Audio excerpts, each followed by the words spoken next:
വടക്കുംതല മൂന്ന് രാജാക്കന്മാരുടെ ദേവാലയത്തിൽ ക്രിസ്മസ് കരോൾ സംഘടിപ്പിച്ചു. ഇതോടനുബന്ധിച്ച് നടത്തിയ ഘോഷയാത്രയിൽ നിരവധി വിശ്വാസികൾ പങ്കെടുത്തു. ഒരു പുത്രനെ പ്രസവിക്കും, നീ അവന് യേശു എന്ന് പേരിടണം. ഇതെങ്ങനെ സംഭവിക്കും? പുരുഷനെ അറിയുന്നില്ലല്ലോ. പരിശുദ്ധാത്മാവ് നിന്റെ മേൽ വരും, അത്യുന്നതന്റെ ശക്തി നിന്റെ മേൽ ആവസിക്കും.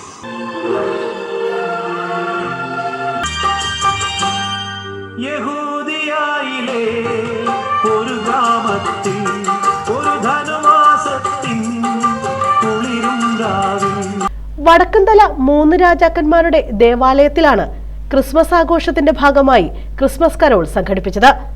ഇതോടനുബന്ധിച്ചുള്ള ഘോഷയാത്ര കരുനാഗപ്പള്ളിയുടെ വിവിധ സ്ഥലങ്ങളിൽ എത്തി. തെങ്ങിലമ്പലം പ്രദേശത്തും കരോൾ ഗാനങ്ങൾ അവതരിപ്പിച്ചുകൊണ്ട് കരോൾ സംഘമെത്തി. സ്നേഹത്തിന്റെയും സൗഹൃദത്തിന്റെയും ഓർമ്മകൾ ഒരിക്കൽ കൂടി പുതുക്കി.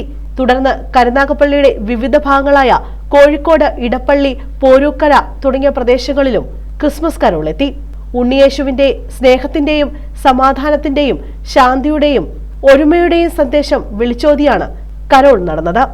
ഇടവക വികാരി ഫാദർ സാജു വിൻസെന്റ് നേതൃത്വം നൽകി. എപ്പോഴും അസ്വസ്ഥതകള്, വ്യഗ്രതകള്, അല്ലെങ്കിൽ ആകുലതകള്, സന്തോഷങ്ങൾക്ക് അതീതമായിട്ട് ഒത്തിരിയേറെ അസ്വസ്ഥതയിൽ ജീവിക്കുന്ന മനുഷ്യരാണ് നമുക്ക് ചുറ്റുമുള്ളത്. അതൊക്കെ ഒന്ന് മറന്ന് യേശുവിന്റെ ജനനം ഈ മറ്റവർക്ക് ലോകം മുഴുവനുമുള്ള എല്ലാ മനുഷ്യനും ഒരു സാഹോദര്യത്തിന്റെയും സ്നേഹത്തിന്റെയും ഒക്കെ ഒരു അവസരമാണ്. ഈ ദിനം നിശ്ചയമായിട്ട് നമ്മൾ ഒത്തിരിയേറെ ഓർമ്മകൾ പുതുക്കുന്ന ദിവസങ്ങളാണ്. ഒത്തിരിയേറെ ഉപഹാരങ്ങൾ, സമ്മാനങ്ങൾ പങ്കുവയ്ക്കുന്ന ദിവസങ്ങളാണ്. നമുക്ക് പ്രിയപ്പെട്ടവരെ വിളിക്കുകയും അവരോട് ഈ ആശംസകൾ അറിയിക്കുകയും മറ്റുള്ള പ്രിയപ്പെട്ടവർക്ക് നമ്മൾ സമ്മാനങ്ങൾ അങ്ങോട്ടും ഇങ്ങോട്ടും ഒക്കെ കൈമാറുന്ന ഒരു പുണ്യദിനമാണ്. ഇടവക കമ്മിറ്റി അംഗങ്ങൾ, മതബോധന വിദ്യാർത്ഥികൾ, യുവജനങ്ങൾ, ഇടവക സമൂഹം എന്നിവരും ക്രിസ്മസ് കരോളിൽ പങ്കാളികളായി. News bureau, Chavara.